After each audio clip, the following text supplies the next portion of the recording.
This is Unpopular Opinion.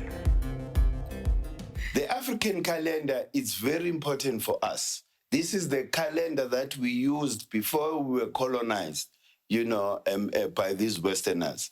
All along, we've been using a calendar that is based on the Northern Hemisphere. Meaning ukuthi siloko siguqa nalabantu ngesikhathi la kungamelanga siguqe nabo. Meaning ukuthi mesenza lama festivities afana ne-Christmas ne-Easter, you are then assisting amadlozi abelungu. You are giving them strength and power to continue, and dominate us.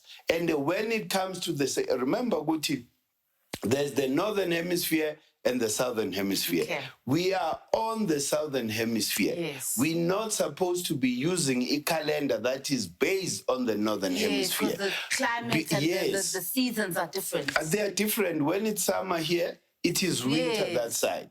So, Tina, when we took all over the continent, there's no country that is aligned with the energy flow of the continent, because all these presidents have been adopted, a Western, calendar and imposed it upon the majority of African people. That is why siloko sithandaza sithi uNkulunkulu akasizwa umveli ngani kanti siguqa ngesikhathi wrong.